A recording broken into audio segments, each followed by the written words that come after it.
It's being live streamed. Yes, it is. Okay. And notes. We don't need no notes. Yeah, we do. Gotta have notes. Why? Says who? Yeah, just talk. Nobody needs notes. It gives me ideas. You just sit there and start chopping off some of the things that we can't get to with these things. Just a lot We're of live stuff. on YouTube. All right. YouTube. Ooh.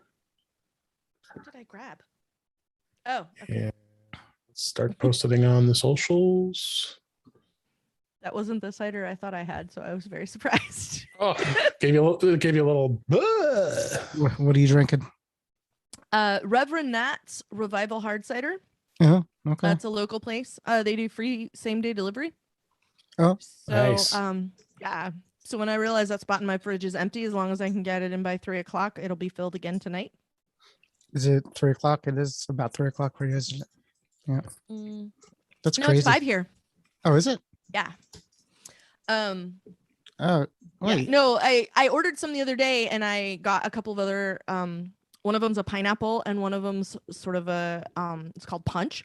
It's not very sweet, but it's really good. And I put them all in the fridge, but I had a couple of the plain hard ciders left, so I was expecting it to be something different. So when I got plain cider, I was like very surprised. But it's just because that's the one I grabbed and not the one I thought I grabbed. I used to love cider. I don't drink anymore, but I used to love the cider in London. When I lived in London, that's all we did. Oh yeah, It was good stuff. yeah. That was London good. town. Yeah, London had a lot of beer, lots of cider. Ted Yes. Lasso. But no Ted Lasso when I lived there. Yeah. But I can relate as an American living in London. All right. We're posted 3 places in Facebook, and I'll put us on Twitter. And then we can start. Tweet.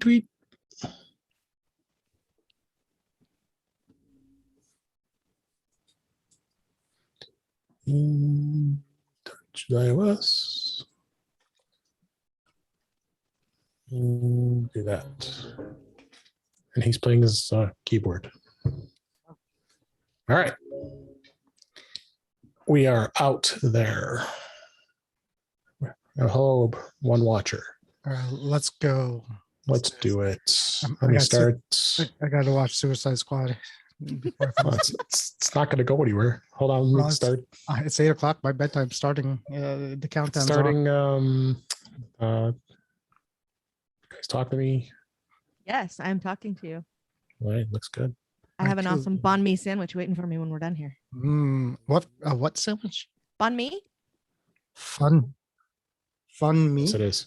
Banh mi. It's Spell it. BANHMI. Yeah, no, I don't know what that is. Vietnamese Okay. is what it is. Beamy? Is it like salami or is it like? No, it's just a style. It's Vietnamese food, and you put it in a French baguette style roll. Oh, okay. And you can get them with all kinds of stuff in them. And Good they're stuff. really good. Yes. All right, guys, Okay. ready? Here let's do it. In 5, 4, 3, 2.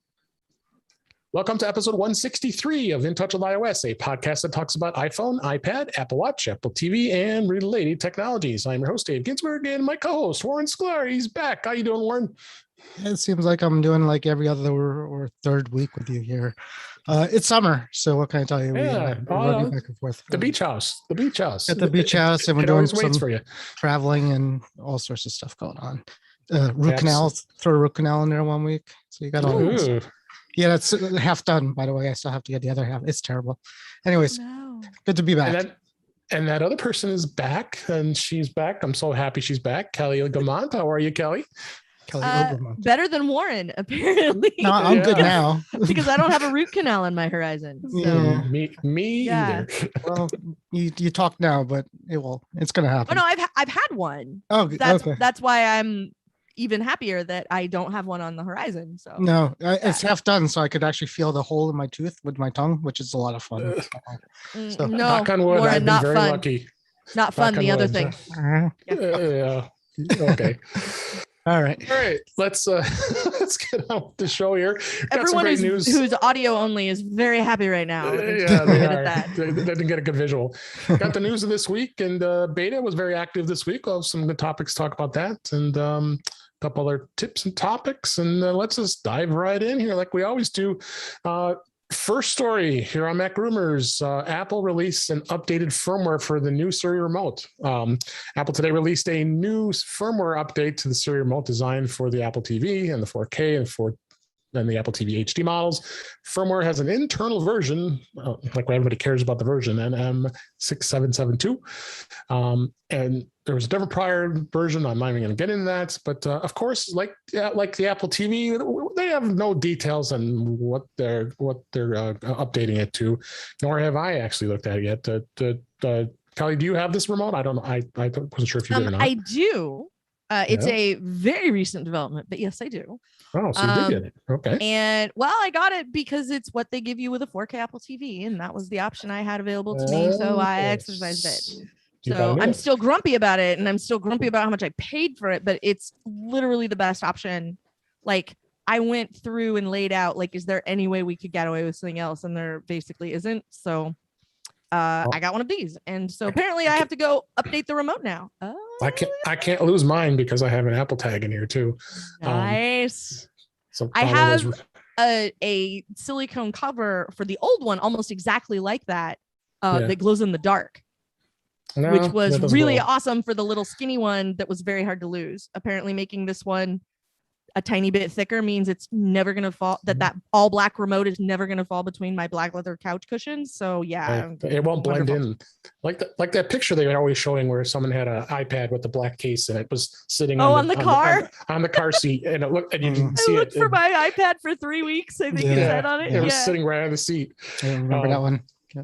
I'm still not getting used to the Siri mic button on the right side. I still I keep forgetting, and I also I'm still getting used to the touch knob as opposed to the touch on the other one. So trying to use the Siri, trying to use the voice assistant on the remote, like that's on you. I basically never use it except occasionally. What did he say?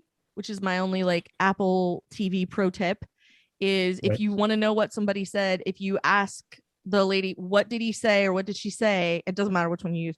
It will automatically back up 10 seconds and then give you 10 seconds of closed caption, and then it stops and then it just lets you keep going. So that's super handy, but that's like the only thing I ever use it for.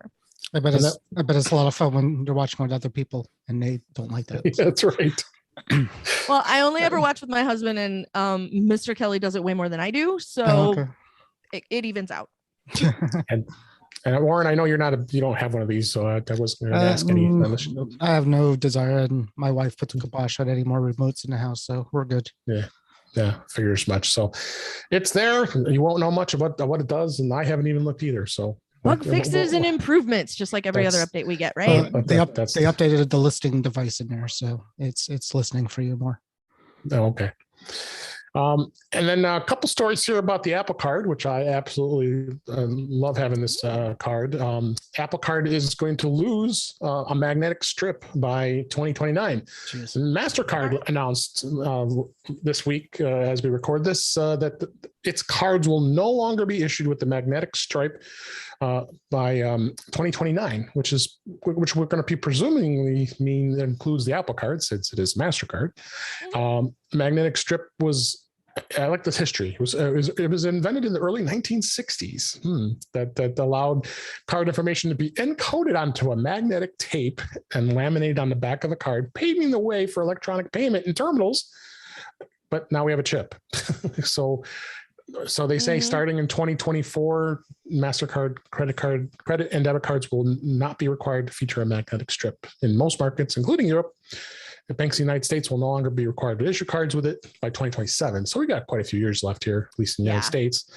By 2029, it'll be gone. And I guess some countries will be exempt, but by 2033, no more. But I think this plan. Most of Europe has been gone for functioning well without it for a long time. When I lived there a long time ago, they come up to the to your table when you're eating with the the terminals with you, and you just basically do it that way. So Chip so and chip and pin, I chip think and pin is what they call it. Yeah, the system in Europe. Yeah, so I mean it's been there forever. But it's good. The only thing I just want to say, and then the only thing is I've had my identity stolen twice in my life ever, and both times was because of the magnetic strip being skimmed. So good, go away. Yeah, the gas pumps are famous. One was at the gas pump.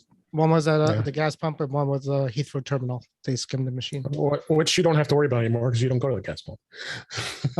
That's right. And we can't fly to anywhere either. So you're not going anywhere. So neither one of them is really a concern. My magnetic strip is safe for now. Yeah.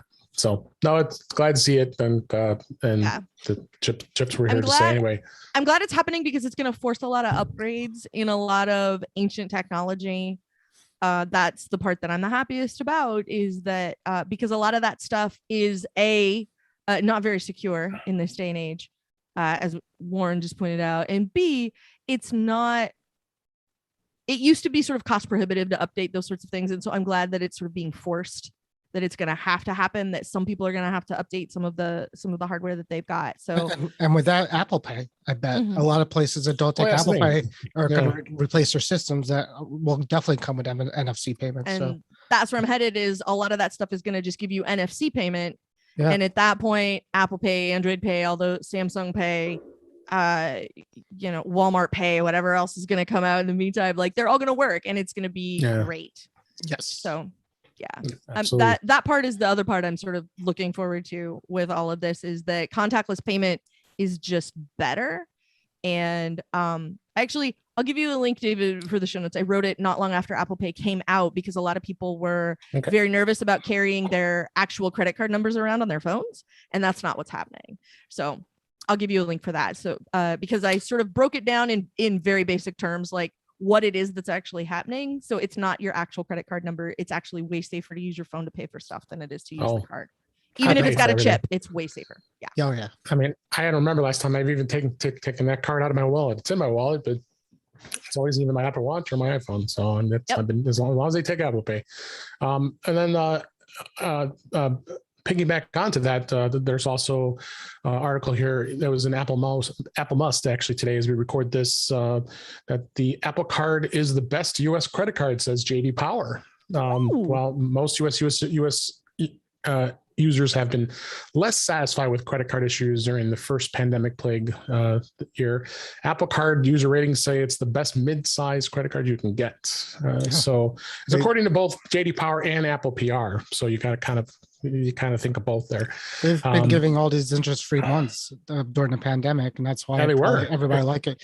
I mean, that's why people like it, is because all of a sudden I would get an email saying, or not an email, but I would make a payment on my card and it's like, oh, your payment's not due until like 2028. I'm like, what? I'm like, but seriously, it's like, you don't have to pay for 3 months or 4 months. So with no interest, and they just do it like unsolicited, which was great, to be honest with you. Yeah. And Goldman Sachs was the issuer of the Apple Card in the US. And it's new to the study. I mean, the card's only 2 years old to have this record, 864, 47 points higher than the nearest issuer. They performed highest in the 7 factors of benefits, services, communication. Yeah, I'll agree with that. They're very responsive in text. The terms are very good, interaction, and key moments, but the rewards. I mean, I do like the fact that I can get up to 3% right away, immediately into my Apple Cash card and have a nice little bonus. So that's good to hear this stuff. And Apple was even more excited by saying only 2 years after introducing the Apple Card, first time being included in this study. And so absolutely, they should be happy about this. So you got to wonder how much they're making off it, between 30%. No, that's the option. I'm kidding. But between, because it's two entities, it's Apple and Goldman Sachs, and then how much can they possibly make off this card? But the pro tip I would give you if you want to like your Apple Card better is to hook it to your iTunes account. Yeah. So not just because you get the cash back, but because you can use the balance of the cash back that you get to pay for stuff on through Apple. So that's nice. Like if you bought a computer recently, you might have a little balance there. So like when your Apple Music comes up for renewal, maybe it's sort of free, that kind of stuff. So it's very nice to have that, which is, I guess I'm apparently here to pipe up with pro tips on everything and how it could be a little bit better than it is now. So there you go. Like it. Yeah, that one I like a lot. And part of the reason for that is because I bought a new computer last fall and Mr. Kelly bought a new computer this spring. And so there's been a comfortable balance on that iTunes account for quite a while now. So it does help. But it's also really nice to just sort of have it there and not have to worry about it. And then if I do end up using it, I get 3% back on it anyway. So that's nice too. Yeah. Well, we love the return on it. So I need a minute. I'm sorry, I hear my dog crying, and I want to make sure she's not stuck somewhere. So we'll carry on. Carry on. I'm going to mute. That's okay. And next story here at Mac Rumors: the titanium Apple Watch Series 6 model is now entirely unavailable. The Apple Watch titanium series is currently not available to purchase at all on Apple's online store, following some models being unavailable for delivery or pickup earlier this month, because we talked about this earlier. So as of August 1st, as we're recording this, select models were not available at all. And this is coming weeks ahead of what they expect that Apple is probably going to be announcing the new Series 7 with a new design. And I can trust Bloomberg's Mark Gurman about this because he's always very good at reporting those rumors. Of course, Apple hasn't given any comments back. So, but I'm not surprised. The titanium is, rather pricey. I think I think the aluminum is just fine for me. That's what I've always purchased. So, what do you think, Kelly? I always thought it was really spendy. I thought the ceramic one was really spendy. Like for people who want that, power to you. But I don't know anyone. I've never seen one in the wild of like the real nice ones. I've never seen one in the wild. And I've only accidentally seen the high-end watch bands. And that's only because I am acquainted with Rene Ritchie. And so I have occasionally bumped into him at in-person events. And so I have once in a while seen one of the nice watch bands, but that's it. So like maybe, I mean, this is the same thing we say whenever Apple makes any kind of decision, which is, Apple has all of the data about how well it's selling or not. And so it's entirely possible that they just sort of let that peter out. And maybe it's going to be, maybe it's because the new watch is going to come in some transparent titanium, or we're going to get the vibranium edition or something. I don't know. I have a Marvel podcast after this, so I'm all comic books. It might match with your clear band, right? Right, Warren?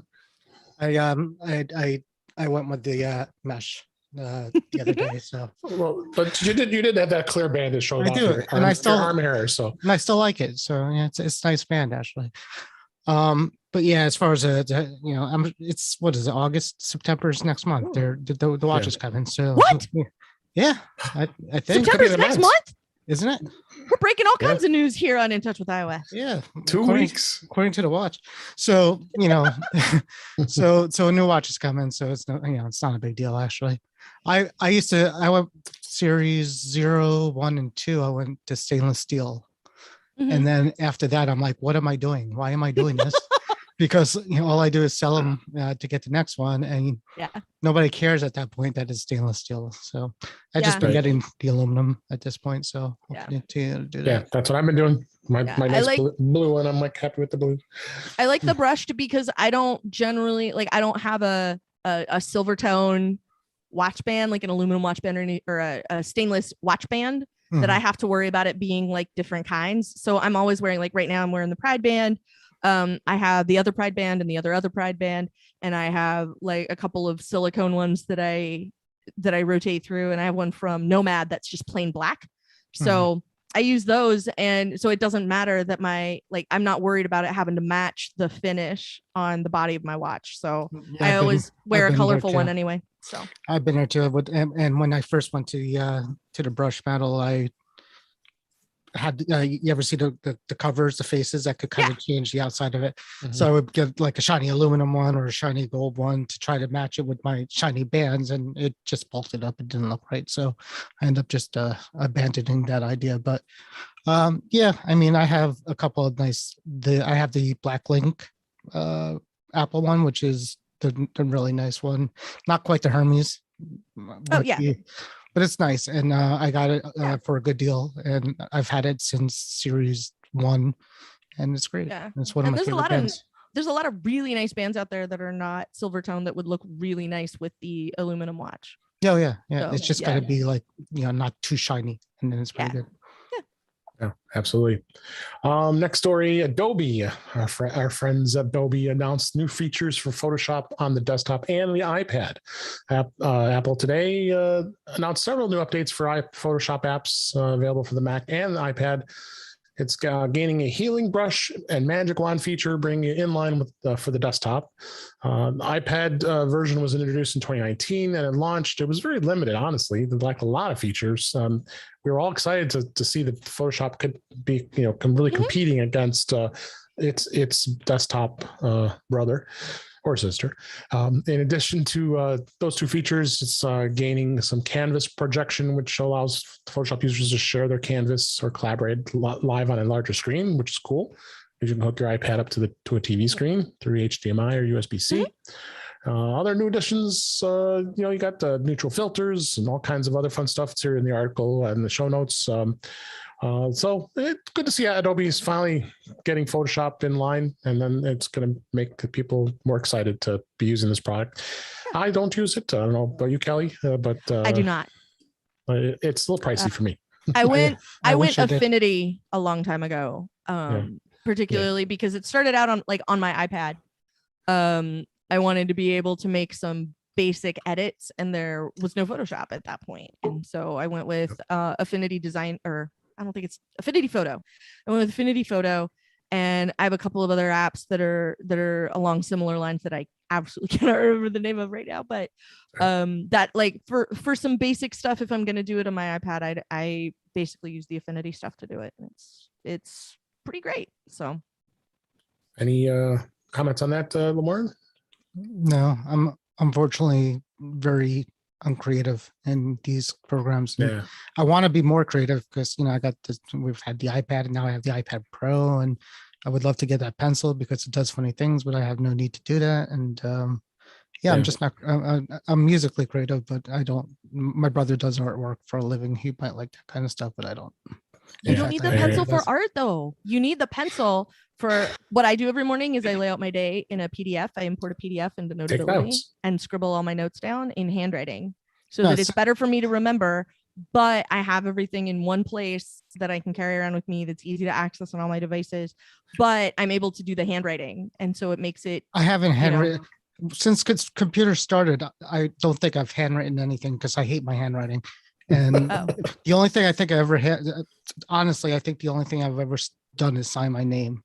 Everything else has been typed. You kind of have to do that. Yeah, I just yeah. And I could avoid that too. Sometimes I could insert my signature, but sketching is note taking is good too, but it's just not something I would do on it. And I'm just trying to help you buy an Apple Pencil, Warren. I'm trying to enable you. Yeah. Go with me on this. What else can you do with it? Can you use? I heard you can use it as like not a mouse, but you could use it to touch your screen. You can use it as an input device. Yes. Yeah. Which absolutely. Yeah. Which I do a lot of typing. Yeah, it appeals to me because of fingerprints. I don't like that. So. I use it. I also use it for podcast editing because I use an app called Ferrite to edit my podcast. And the one that I edit, I use Ferrite to do that. And using the Apple Pencil for that is really nice because of the precision. So it makes it very easy to get exactly between the words when I'm trying to cut something out and all of that. So it's really, really nice. Yeah. And it's got I have the second generation Apple Pencil. So it's got where in Ferrite, you can adjust the controls. So if you double tap the side of the pencil, what you want it to do, it can play or pause or back up 5 seconds so you can hear the edit you just made or whatever. And it's really nice. Yeah. Yeah, that makes sense. So by far, that's the thing I use it for the most is podcast edits. And then a close second is I spend time in the morning scribbling out my day in a little day planner PDF that I have. Stick figures when you're bored. I would have to label a stick figure. That's the level of artwork I'm capable of. So stick figures. I do occasionally like try and coloring book, TikTok, all that good stuff. Or let me just show you the thing I'm trying to like. if we do this in the yard, I've done like house project kinds of things, like taking a picture, taking a drone photo of the backyard and marked up like, here's where all the sprinklers are and here's where we want to take this piece out, like yard projects and things. Or take a picture of the front of the house, lay out the Christmas lights. I've done those sorts of things. So you Operation Griswold is a lot of work, y'all. Yeah, you do a lot more things than I do. It sounds like so. All right, let's move on. This is from 9 to 5 Mac. iOS 14.7.1 users complain about no service bug after updating their phones. This was always complainers. Well, you're on beta, so you don't need to use your phone as a phone. So. So a few weeks ago, Apple did introduce the 14.7.1. We did talk about this. So it fixed a big bug with the Apple Watch that was unlocking, and they addressed that security vulnerability that was being actively exploited. But now some iPhone users, not me, not us, I don't think, in this version are experiencing a no service coverage message from their carriers. Users are saying that restarting the phone, removing the SIM, even resetting the network. I couldn't remove the SIM as I'm using an eSIM. Didn't help. So Apple really hasn't acknowledged this. There's a support page that's dedicated. It's linked in the article here about no service searching and giving you some tips. But interestingly enough, we talked about this, and this hasn't gotten a lot of press. This is actually in ZDNet. Was talking about this, that reportedly Apple is developing iOS 14.8, which is kind of strange since iOS 15 is down, around the corner. Because they found that code in Xcode. So it'll be interesting to see where this goes. But it seems isolated because not a lot of people have been complaining about it. What do you think, Kelly? This strikes me as the kind of thing that Apple doesn't really want to talk about until what they can talk about is the fix. Right. And so that may be why we haven't heard anything about it.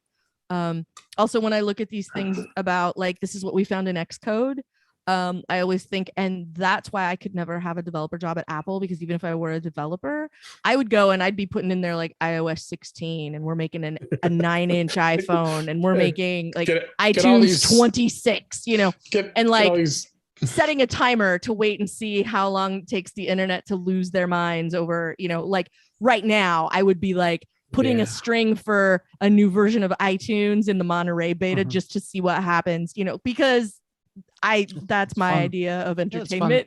Yeah. So I would be that person like, all right, and I'm pushing the button to release this now, and then literally setting a timer to wait and see how long it takes somebody to go, oh my God, iTunes is coming back. Oh my God, they're crazy. Any thoughts, Worm, before we move on?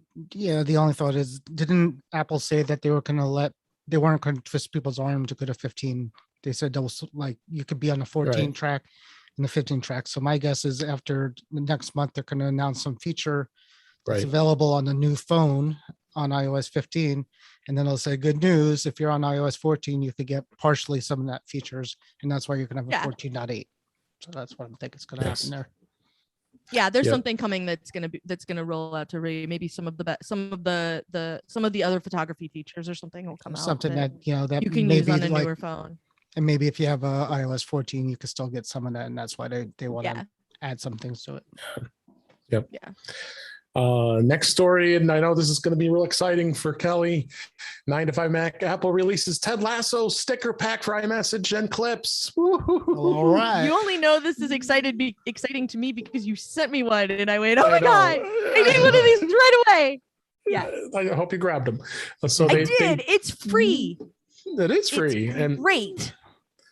Apple didn't actually officially announce these stickers. They appeared to just been added to the App Store about a week ago. So people were just kind of discovering them. So yeah, it's really cool. Like Football is Life, Is a Soccer, Believe. You got Ted's just his head and his glasses and his mustache. And Keely's there, Roy's there, and they're all animated. That's the thing I liked about them, is that every one of them is like subtle animation. So, he's holding a cup. His British cup. Or even the. Can we talk about our disappointment of the Christmas episode? Because I liked it. So. I'm not disappointed in it at all. No, but have you read the news? Like, have you read like people complaining about it or no? It's not my fault people hate Christmas and fun. Like, I can't help it if people don't like fun. I mean, I said the same thing. I enjoyed it. I thought it was fun. And it's only going to be like released at a weird time for another few months, and then it'll just be a thing you can watch it again during Christmas anyway, and it'll be great. Like, it wasn't even like it wasn't the time. Well, that was part of it too, but they, it was corny, right? The ending was corny. I didn't find it corny. I found it like the right amount of Christmassy sentiment.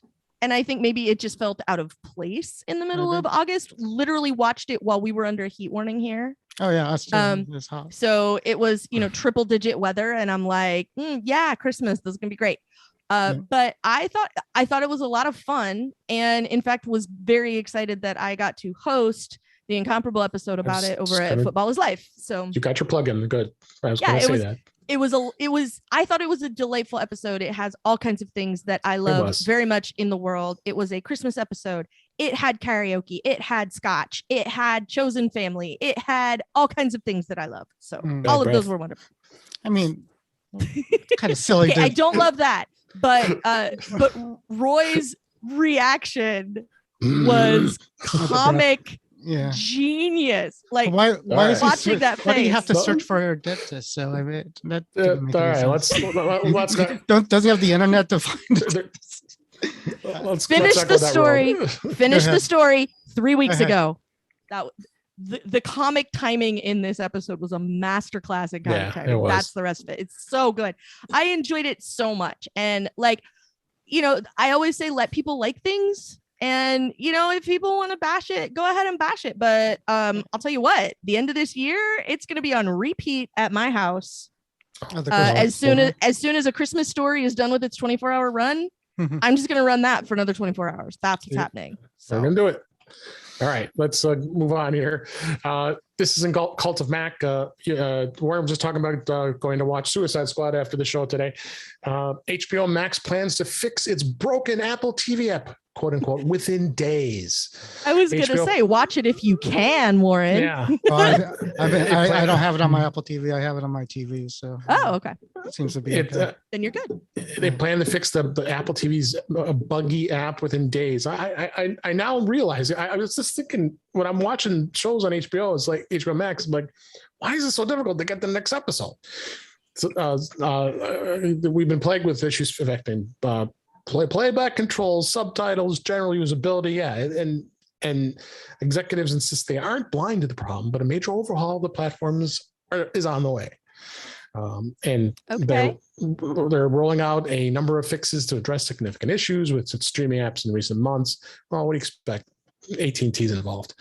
See, that's all you needed to say.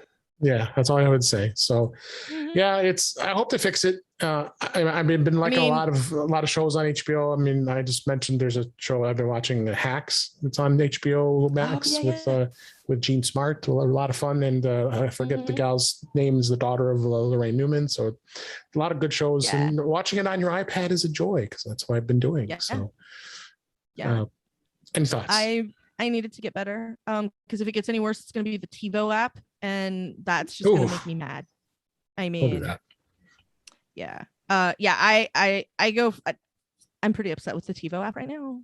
So the TiVo app for iOS, it is substandard in every possible way, and I'm really not pleased about it. And part of the reason I'm not pleased about it is because when I've called to complain about it, they tell me there's an update coming, and the update's going to fix everything. And I'm like, okay, when is that update? Because the App Store shows me the last time you released an update to this app was 10 months ago.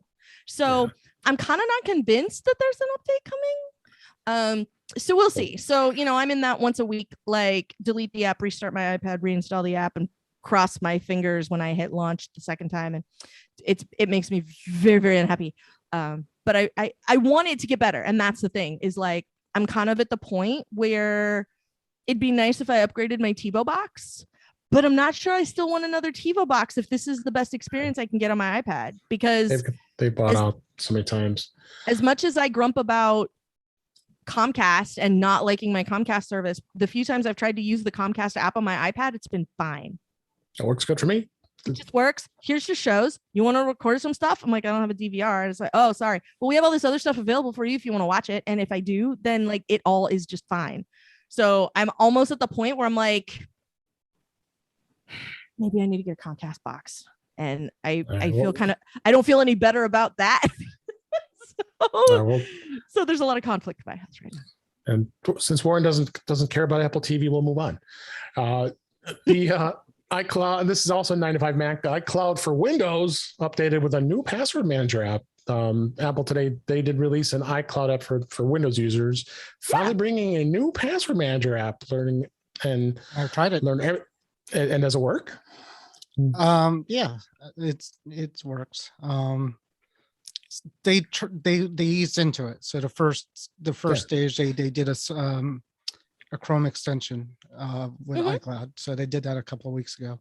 So now they're doing this too. I turned it off. I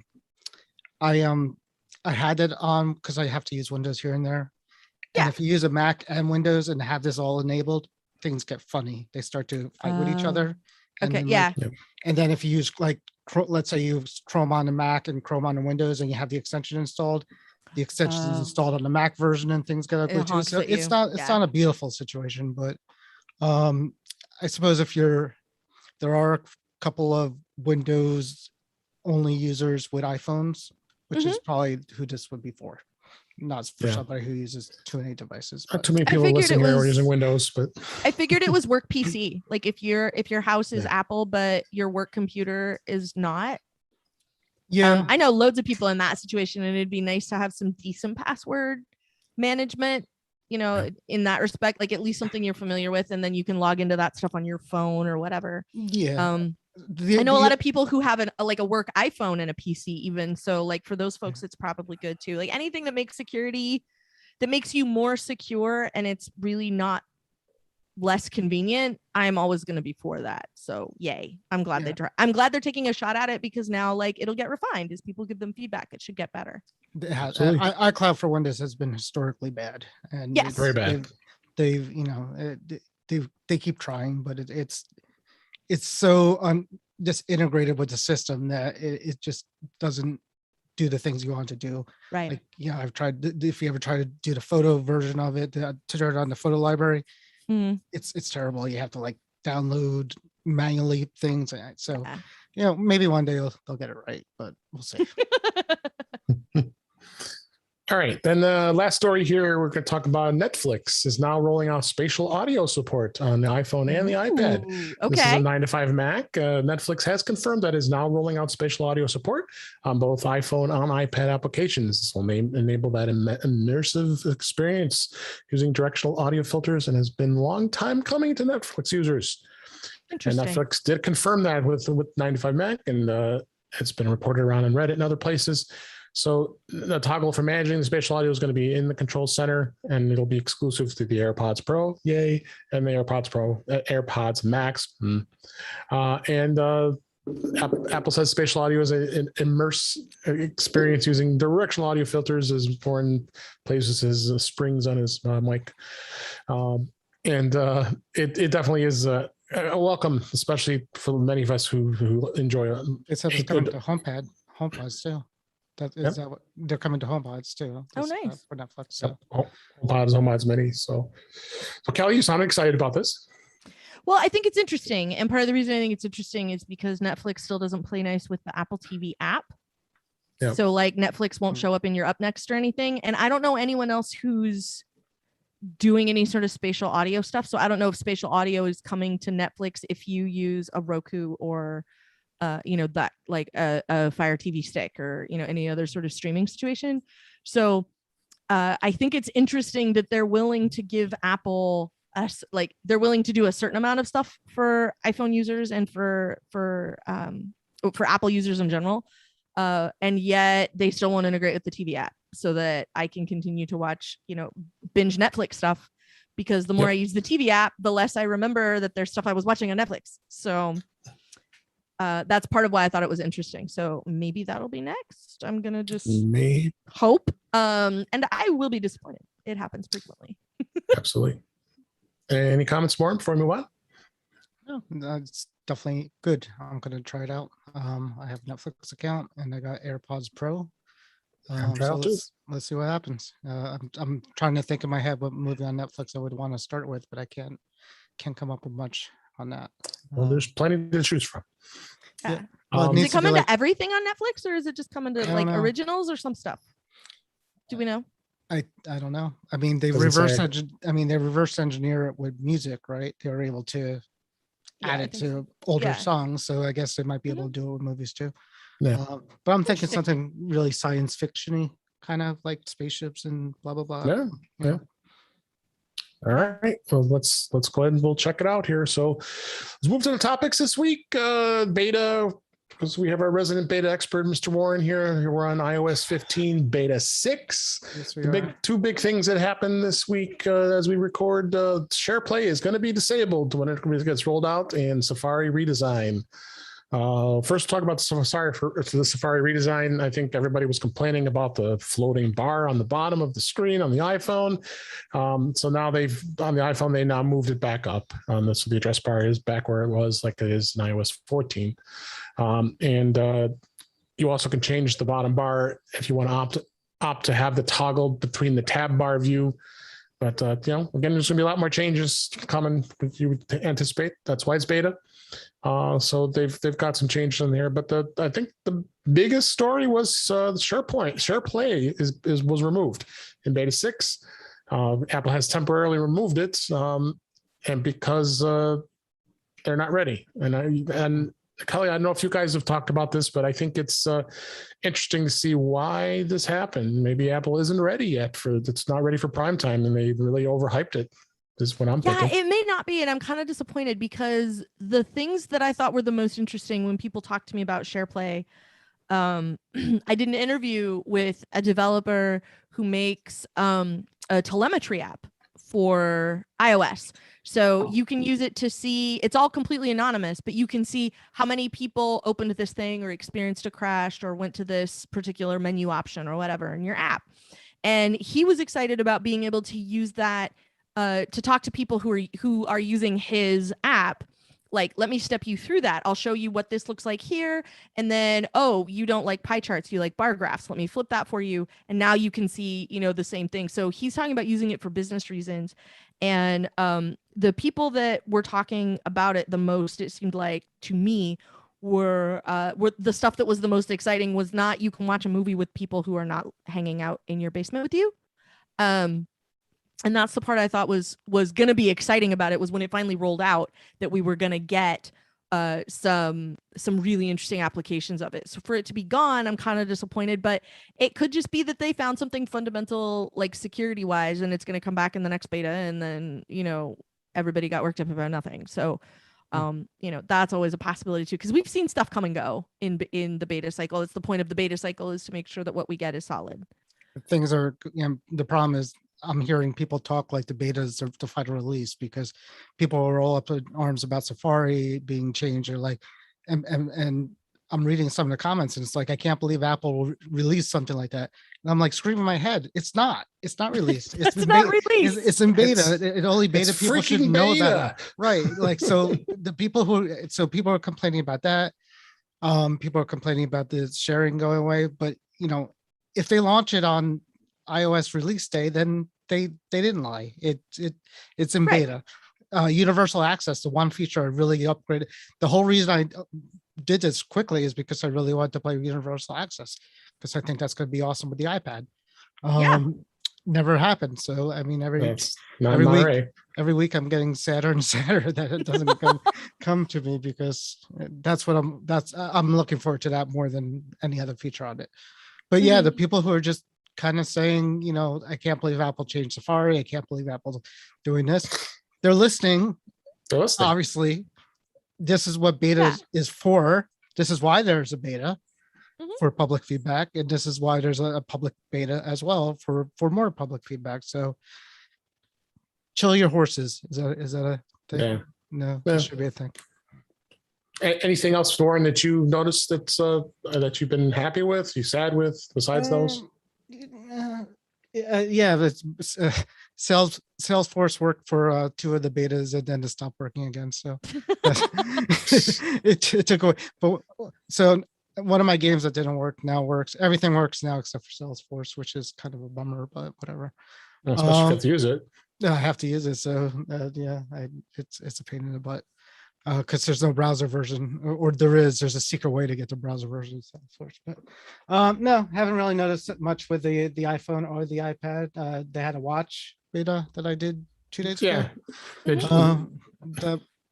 Anything Apple Watch? Nothing. I mean, yeah. What I could tell you is the unlock with Apple Watch timing has gotten really good through the last few betas. Yeah, so it's even better than it was in iOS 14, where it kind of really unlocks everything and talks to each other a little bit better. So that should be good. All right. I'm looking forward to that. Yeah. So that's it for beta this week. I've got all the articles linked in the show notes if you want to review more of what's going on. I found this article interesting that I came across, thought it'd be a good topic. This is actually from CDNet. So you wonder sometimes what they'll talk about when it comes to Apple, but I thought this was interesting. Apple iPhone could be forced to use the USB-C instead of Lightning. But then he says, but Apple is likely to end up not using either. And I guess you're dealing with the European Commission, who's putting pressure on electronics manufacturers to come up with a common charger for smartphones and other devices. Most manufacturers are using USB-C or micro USB-C. God, that's still there. That leaves Apple as the biggest name in the Commission's crosshairs. According to Reuters, legislation was being drafted following a vote last year to push for a common charger. I don't know. That's going to be pretty tough to really push, but they should. They really should. I think the Lightning connector is well overdue. I would be sad because as most of any of us out there have drawers full of cables with the Lightning charger and docks and all kinds of other accessories. Yeah. So, what do you think, Warren? Do you think this is something that Apple is going to have to give in on sooner or later? Because obviously they gave in a little bit on the iPad. I mean, but some it's like older iPads, cheaper iPads don't have it. They're still Lightning. So yeah, but why are we even forcing them out? They should have done this 3 years ago when they did the iPad Pro. Because I mean, right now I don't between my Macs and my iPads and my phone, everything is USB-C, and it's like now it's becoming a problem. Except I'm looking at my AirPods case, which is still Lightning, but it's also wireless charging. It's also wireless. Well, so is the phone. So I mean, I guess ZDNet's saying they're not going to use either. So it's obviously saying they're going to take the whole away, which is what Apple wants to do. Obviously portless. They want to be portless, and there's reasons. It's more environmental proof. It's more dust proof. It's more waterproof. There's logical reasons to make a port proof because it makes it a more durable, environmentally friendly phone. So I get that. I'm not a big wireless charger person. I like my cables. So but if they go to USB-C, I'm stocked. So yeah, I would let them do it at this point. Go USB-C. It's not going to happen. They did this once before, and they said like all the phones need to use micro USB instead of whatever nonsense they're using. And so Apple went, okay, European phones come with an adapter. Your move. And they still made Lightning phones. We got all the wailing and gnashing of teeth when Apple dispensed with the 30-pin. I can't even imagine what it's going to be like when it's Lightning. Yeah. The primary difference, I think, now is that there are a lot of low-cost alternatives. And there didn't used to be. When we first got Lightning cables, if you did not buy the $29 Apple one, you were screwed, basically. And there were very few 30-pin options that were not from Apple. So I'm more interested in what Apple's going to do next, because I don't think it's ever going to be portless. I can see why they would want to, but it should be USB-C. It should have been USB-C in the 12 when they went back to the square sides, where they would have had, I would have gladly paid for a phone that was 2 millimeters thicker. So you could have just given me a USB-C port and I could use the same cable that charges my phone and everything else. If you have a Nintendo Switch or an iPad Pro or a gaming headset or any of a number of other things. Like lots and lots of stuff uses USB-C now. And so it wouldn't be a big deal. You know, most people, if you have a recent, a late model laptop from anybody, it's probably got USB-C on it. It's probably got, and it probably came with a cable. So, for the most part, I wish they'd just go USB-C and be done with it and kind of rip that Band-Aid off, all at once. I wish they'd done it with all of the iPads, and that would have been the right way to go. Right. Ages ago, yeah, the iPad is thin and the iPad Air is really thin, but if they were a tiny bit thicker and you could give me USB-C with that, then rock and roll. So, yeah. I mean, logically, you would have thought the iPhone Pros would have had USB-C, and the ones with a home button would still have the Lightning cable, like the just like the iPad lineup. It would have been fine. Yeah. So I'm just surprised they didn't do that either, too, because if it's a price thing, then I just don't think it's going to change. I don't think the EU is going to change Apple's mind on this. They didn't do it last time. They tried to do this, and they're not going to do it this time. Well, you're right about the 30-pin thing, because that's what Apple's scared about. That Apple is saying we're not going through that again, because if we change this, we're just going to get millions of angry letters of people who have all these cables. But I don't think they got millions of angry letters. I think there were just a bunch of people that went on Twitter and decided to be mad because that's what people like to do. And that's did they even have Twitter back then when that 30-pin went away? Yeah. Yes. 96. What was it? Yes. 98. What was it? 96, 97? No, Twitter that's not when they went Lightning. We had 30-pin iPhones. He's talking about Twitter. Twitter came out in 90. What was that? Twitter's been around for like 14 years. No. 13, 14 years. Yeah. No, I'm not that old. I remember the day it came out. I am old, but okay. You are old. Okay. On the one hand, yes, that's true. But also the 80s were still only 20 years ago. So it's fine. Okay. I feel much better. Okay. Yeah. And also wanted to bring up, this was quite a big story, and I'm sure you guys are going to cover this tomorrow, Kelly, on the Max Server's Daily Observations. T-Mobile, their data breach include personal information of almost 50 million customers. T-Mobile did issue a statement today about further details. They finally confirmed that there was a cyber attack of their servers and data breach that include personal information of about 50 million current, former, and prospective customers. The numbers have been fluctuating. They're saying up to 100 million people, and everybody's freaking out. And because we included things like your birthdays, or names, or social security identifications like driver's license. But they're saying only about 7.8 million, which is still quite a bit of current customers, which includes me, and I think Warren as well. So they're just telling people that you should proactively change your PINs, change your passwords, just then which I need to do. And they're also going to offer, oh boy, I want 2 years of free identity protection services from McAfee. But what do you think, Kelly? I mean, this just keeps on going here, and it's actually surprising that this happened to T-Mobile. So, well, okay, it's not only because this is at least the third data breach that I can think of for T-Mobile of theirs. There's one in 2019. There's one in 2018. And the thing that I thought was good about this one, if there could be, is that they were very upfront about here's what happened. Here's what we know about what happened. Here's what we're doing about what happened. And here are some things that you can do about what happened. There's a page right on their website of here's a link to change your password. Here's a link to how to set up additional security on your account so that your phone can't get ported out from under you. And, as people like to do shady things to it and stuff like that. So they have at least they have a bunch of resources available for people, and they step through right at the top of the page. We've had a data breach. Here's what we know happened. Here's what we're investigating right now. Here are the things that we can tell you about what we know so far.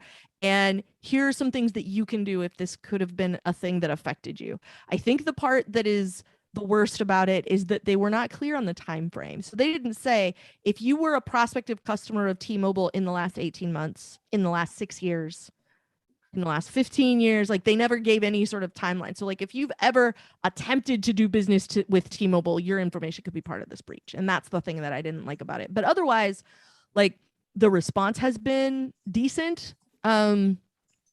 But yeah, somebody unsavory being able to get a hold of that much information, it is a little worrisome, I guess, especially because they've had problems before, and so the fact that there still continues to be ways that people are getting in and getting this information is the part that I sort of am unhappy about, because I haven't seen anybody break it down, like, well, this data breach happened because X, and this data breach happened because Y, and this one happened because Q. So there was no way we saw that one coming or could have prepped for it, or, whatever. Like, I'm not seeing any of that. Absolutely. Warren, what do you think? I mean, this is something that is worrisome to you? For me, no. I, as I said before, the only time I ever had anything happen to me ever was because of the magnetic strips on my card. And I've never had an issue. I mean, most of the stuff that T-Mobile leaked out is available somewhere else. I mean, it's not like they're not getting private pictures, of us. They're getting numbers that are out on the internet. And identity theft is not as scary as people think, because there's protections all over it. You have every major credit card now has identity protection. We've had people use our credit card before. That wasn't us. And we've called the bank, and after 10 minutes, they say, okay, we dropped the charges, and that's it. So, maybe in the 70s or 60s, it was bad because they didn't do that because of costs. But, so what's the worst that's going to happen with this? Identity theft, they're going to take your credit card. They're going to buy things. Credit card company calls you. They drop, they send you a new card and you don't pay anything. Right. Unless somebody's going to actually pretend to be me, like for real somewhere. I guess I would find out. We're having an issue right now with unemployment, people claiming unemployment for people that aren't themselves. Yeah. And that's part of the, that maybe somebody got their social security number off the internet and did it that way. But, again, everything is sort of reversible and fixable if somebody gets this information. So doesn't bother me. I guess that's what I'm saying. All right. But to go out there, if you're not comfortable, change your password on T-Mobile's site, change the PIN, and just be safe out there. I mean, that isn't a bad idea. I need to still do that. I haven't done it yet. So I want to wrap things up with some Apple Watch tips. We don't tend to talk too much about the Apple Watch. There's some tips here, and I wanted to review a couple here. I don't know about you, but the honeycomb layout of the Apple Watch apps, I could take it or leave it. I left it 6 years ago. Yeah. We hates it, precious. It burns. Yes. Us. So that's why we suggest that you use the list view, which will get rid of that honeycomb and replace it. You have a nice long alphabetical order list of apps. So the way you set that is you got to find the settings app on your Apple Watch, and then you select the app view, and then select list view. Then it gives you a nice pretty list of all the apps, and it's nice. I can scroll through them and not have to zig and zag around with that honeycomb. So that's one tip here. And then I always wanted to know, how do you hide third-party Apple Watch apps? Some of these third-party apps that you download also appear on your Apple Watch. Drives me crazy. Things like Bank of America or whatever bank did you do with maybe Google Maps or some other apps. I mean, I go through and pretty much say no, I don't want it on my phone, on my watch. So you go into the Apple. You go into the iPhone's watch app, and then you make sure that you're in the My Watch tab. Then you scroll down and then look at installed on Apple Watch section, toggle off that you never use those, and then the app will be removed from the Apple Watch. So if you don't want to use that, that's one of the ways I suggest that you do that. You guys use you ever use any? That's what I always tried. I default to everything to install on the watch, just in case. I mean, honestly, I never know if I'm ever going to want it or need it, so I might as well put it on there until I run out of space. Okay. And then how do you mute Apple Watch notifications? Some notifications drive me crazy, and I don't want to be bothered. So same thing, that you can also turn those off. If you go into the Watch app on your iPhone, select notifications, under Mirror My iPhone list, toggle off the button next to the app that you don't want notifications from. So at least it gives you a granular way of being able to turn off a specific app that you could care less that it notifies you. And that does turn it off. This one is interesting. I didn't even realize you could do this, and I don't know how practical it is, but you can make your Apple Watch a few minutes fast on purpose. it's not uncommon. Sometimes you want to adjust the time of your watch or any clock for that matter that make it run fast. So you're either earlier or you're ahead of your schedule. Of course, the Apple Watch pulls the time from your iPhone or the internet, but you can manually set it so you can make it up to however many minutes faster or slower if you so choose. And the way you do this is you go and open up the settings app on your Apple Watch, select clock, tap the +0 min bar and then spin the digital crown, and it'll allow you to set the total minutes that you want it to display. And you are able to set the clock so it runs up to 59 minutes fast. Oh boy, you really want to, I'd really want to do that. I could see 5 or 10 minutes, but okay, 59 minutes, a little crazy. So I heard you were surprised at that, Kelly. I don't think it's not something all of us probably take advantage of, but you might want to. No. Like 2 minutes is really all I need, and that would make a huge difference in my life. So yeah, I like that. There you go. Now you can move it to 2 minutes. Yeah. And then lastly, I wanted to. I know I use this all the time. You can use your Apple Watch as an alarm clock, and I really love the nightstand mode on the Apple Watch, and I have the disc charger from Apple. It's got the flip up charging piece in it. So I set my watch in there and it goes into that mode, and I can set the alarm on it, and it becomes my alarm clock. And the way you set it is go into the settings app on your Apple Watch, you select general, and then you can select the nightstand mode to toggle it on, and then it'll turn on each time you put the Apple Watch into a charger on the side. Or if you use the charger that came with the Apple Watch, you can just put the watch, set it on its side, and it'll come up as a nightstand mode. And every time you see it, you'll see just a big display of the time, and then of course tells you that when your battery's fully charged. So those were a couple cool tips with the Apple Watch you don't hear about too often. So I thought I would share that with everybody. So with that, you have something to say, Kelly? Yes. I mean, yeah. Have you met me? Yeah, I have 2 tips. I have 2 tips. The first is please ask them.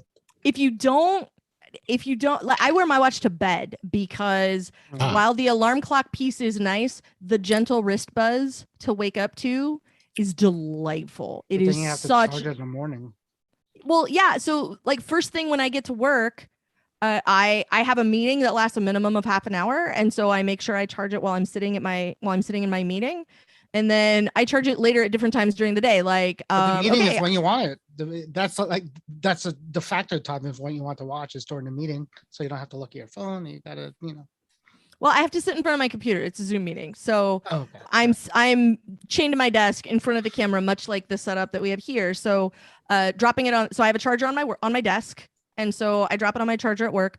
And then I also have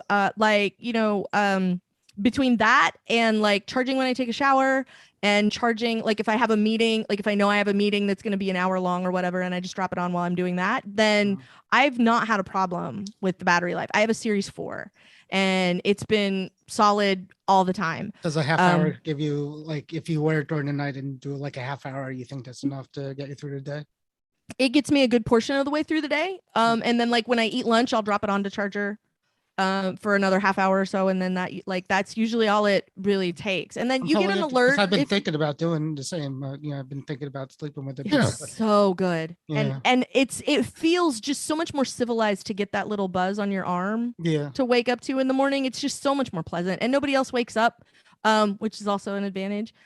So I love that. If you want to put it in nightstand mode though, David's going to have a link in the show notes to the greatest charger that you can have for your Apple Watch, because it is spectacular. And then the other tip I want to give is that, because I think a lot of people probably use this, is the Find Your Phone little chirp from your watch.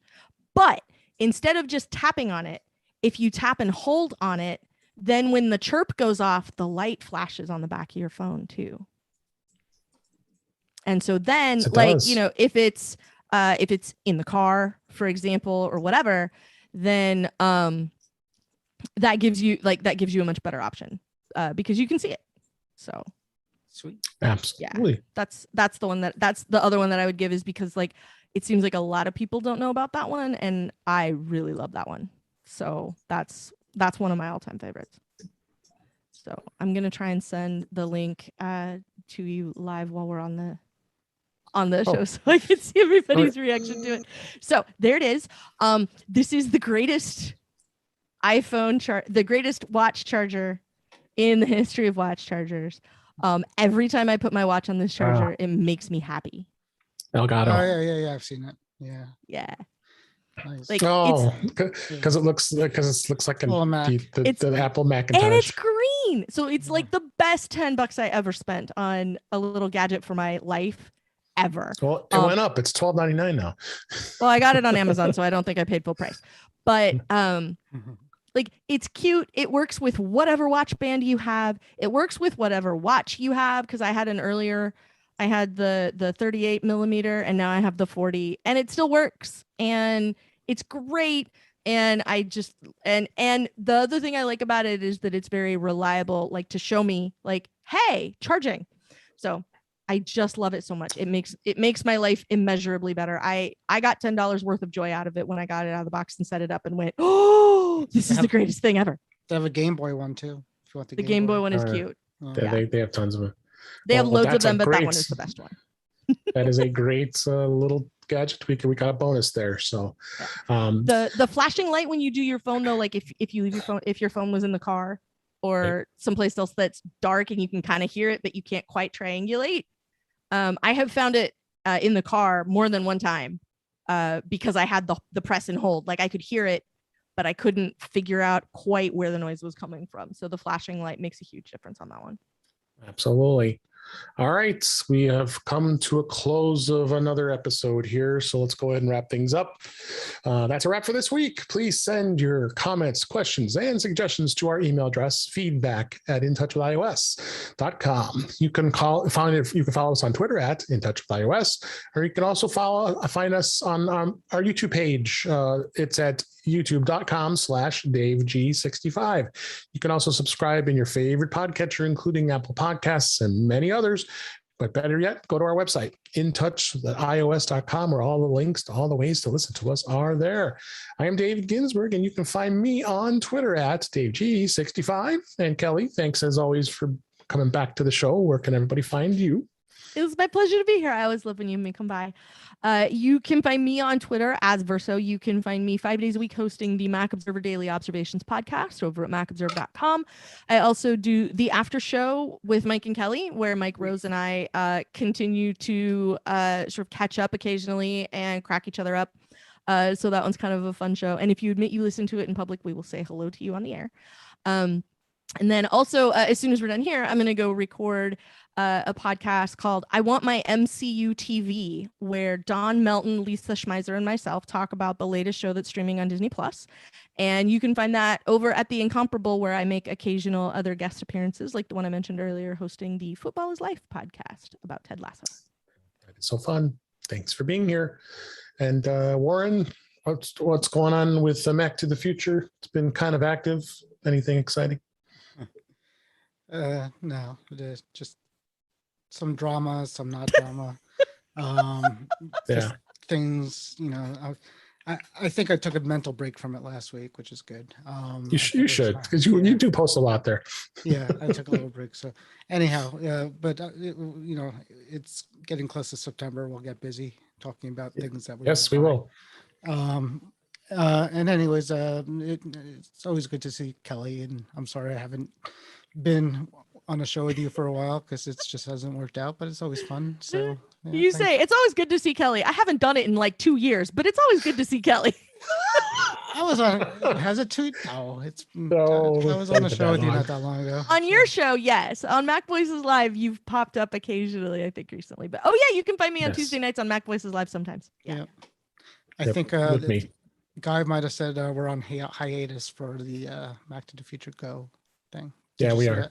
Yeah. Yes. So we're on hiatus, which is good and fine. But anyways, thanks for having me back. And thanks, guys. Of course.